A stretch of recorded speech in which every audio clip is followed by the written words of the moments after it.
Good afternoon, everybody. It is a cloudy but very nice day here in the Philippines, man. The temperature is nice and it is just a light breeze. I couldn't ask for better condition.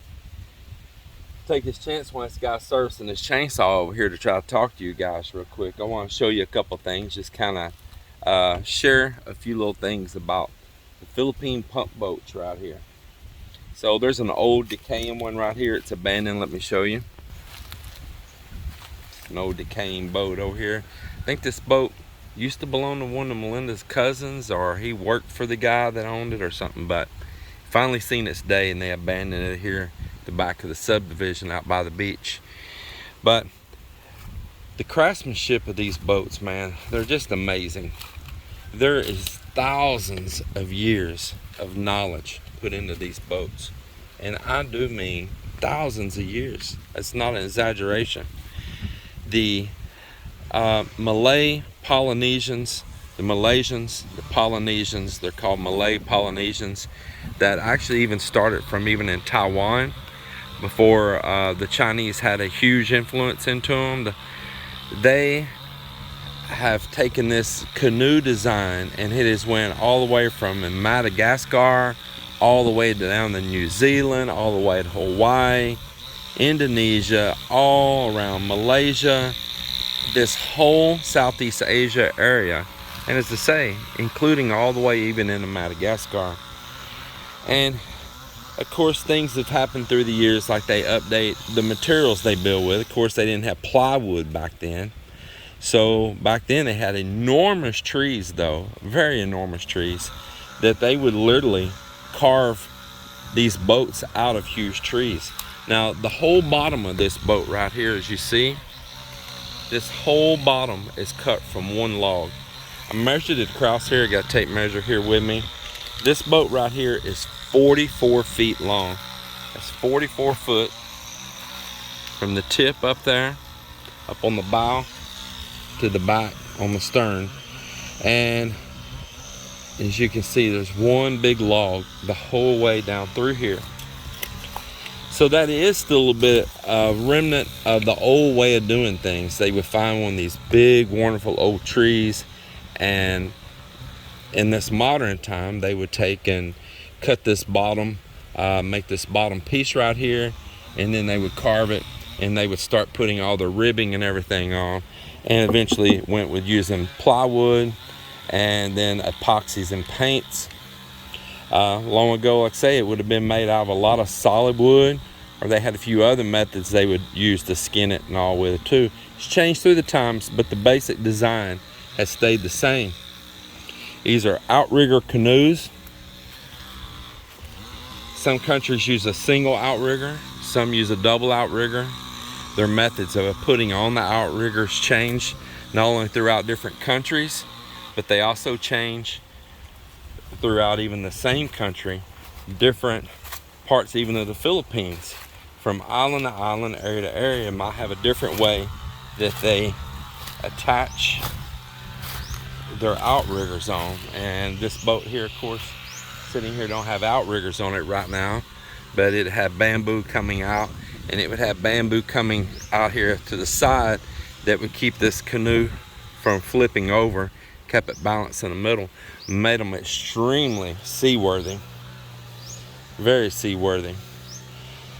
Got things up here. This works kind of like a chine if it's, you know, the boat's upside down, but if you have waves coming up, they would hit this and dispel them, and then it had a little side right there.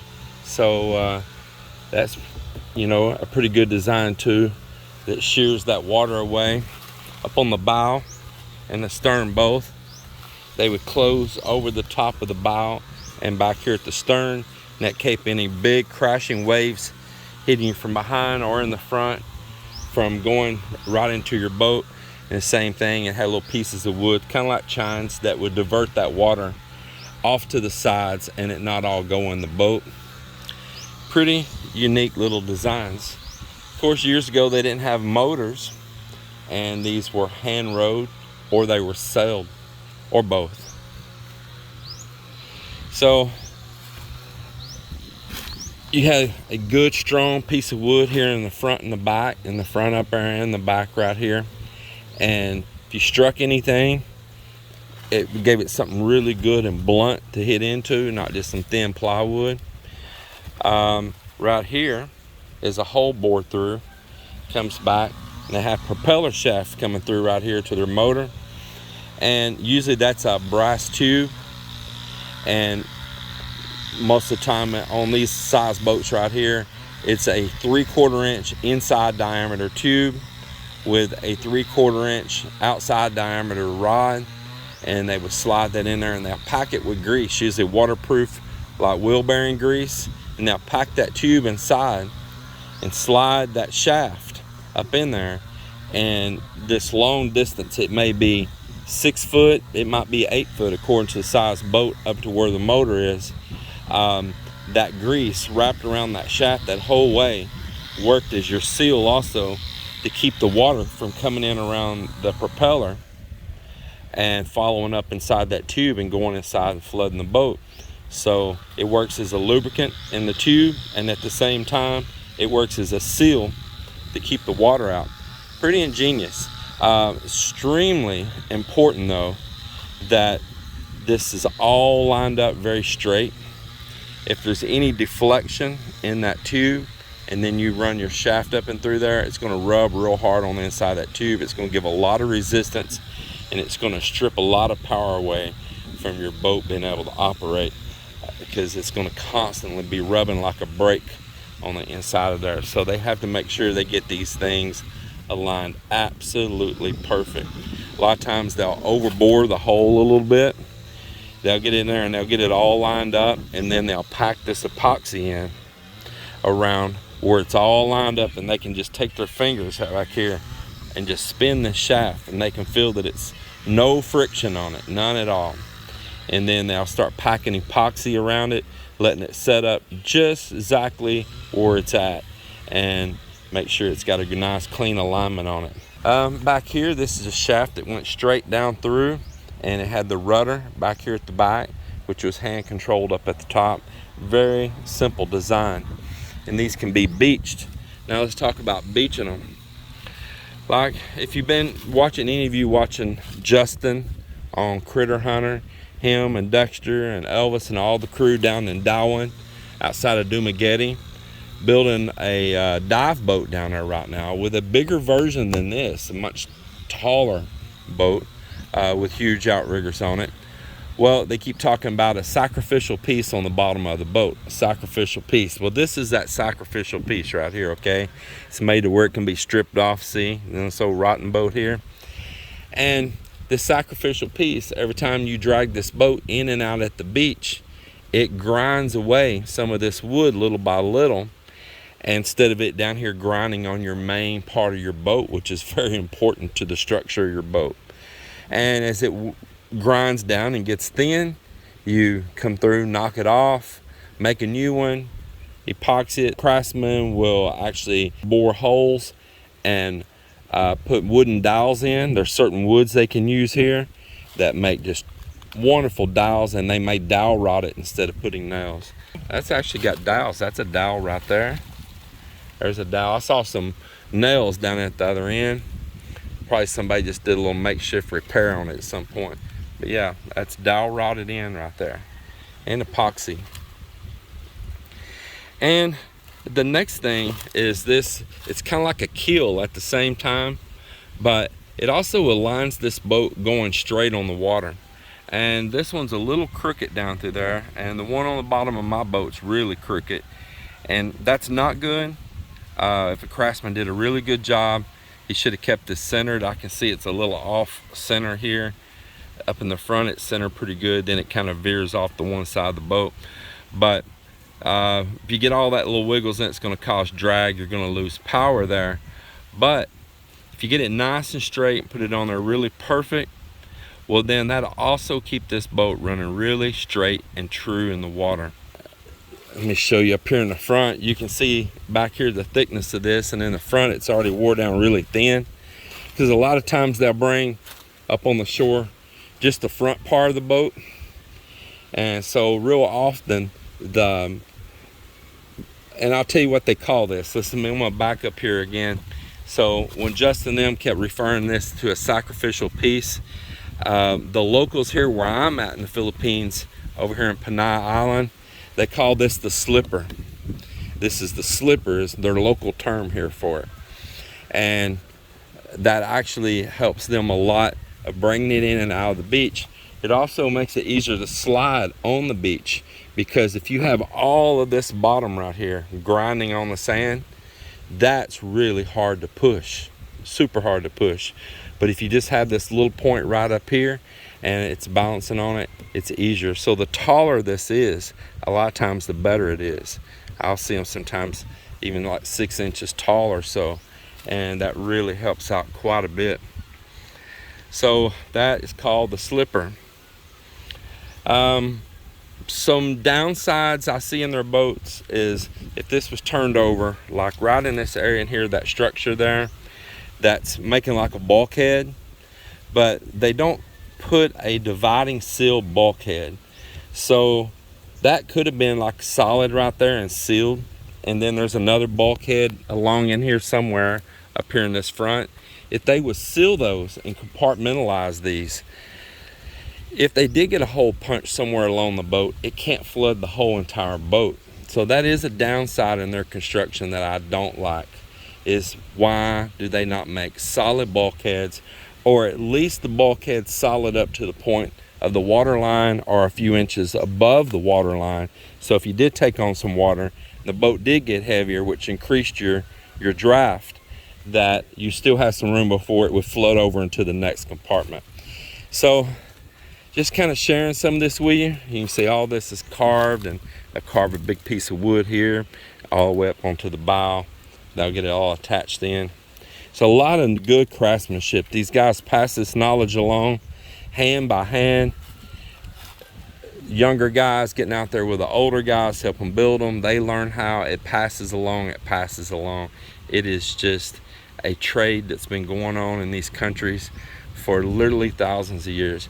I watched some videos recently that they traced back some of them, that they could possibly be using these things back as far as 30,000 years ago, and that is amazing.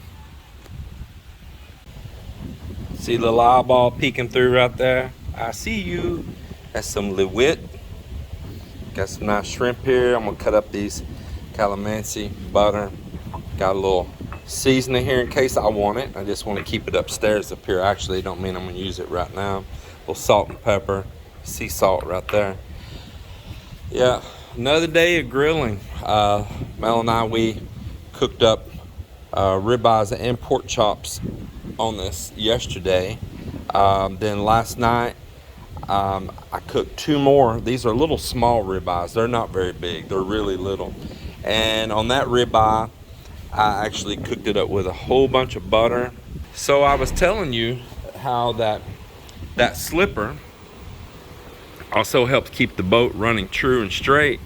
And I'll show you here how crooked mine is. You see it probably right there. Look at that. And that's shoddy work, and it's off the one side as well, you can see. Let me move over here a little bit, get this chair out of my way where we can line up center on it. There we go.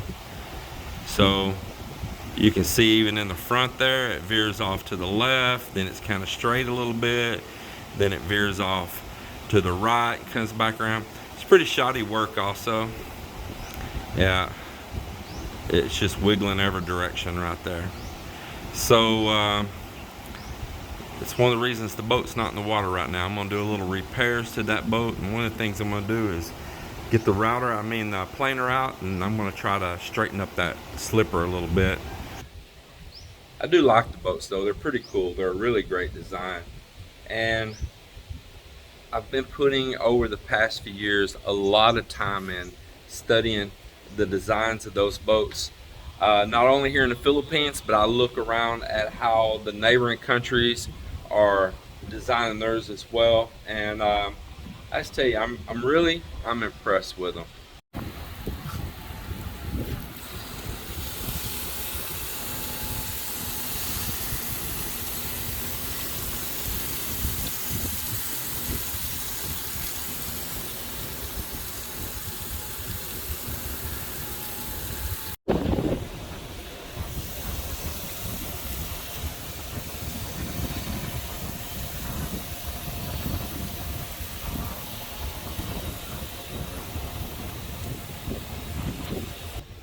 Melinda's telling me that prices on everything, even in our local market, are really high. The cost of shrimp, the fish, everything. Her mom was telling that even the little chili peppers here locally, the prices really went up even for just a few little chili peppers, which are so easy to grow.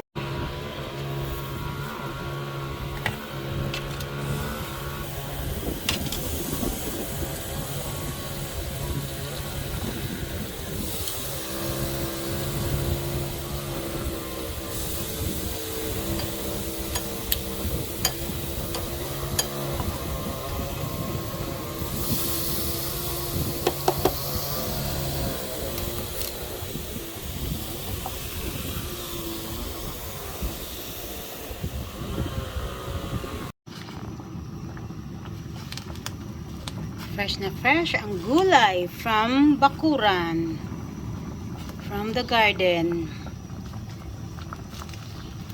Sinabaw na isda na may batuan. At saka di mawala ang ating malunggay.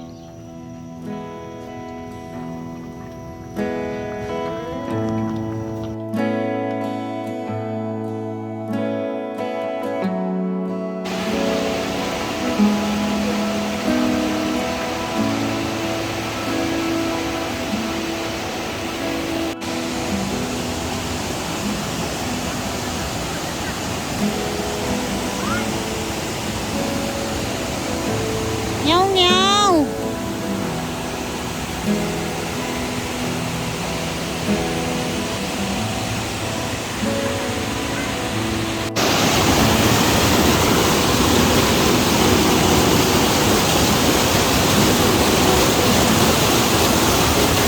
Ada mayan orang nih.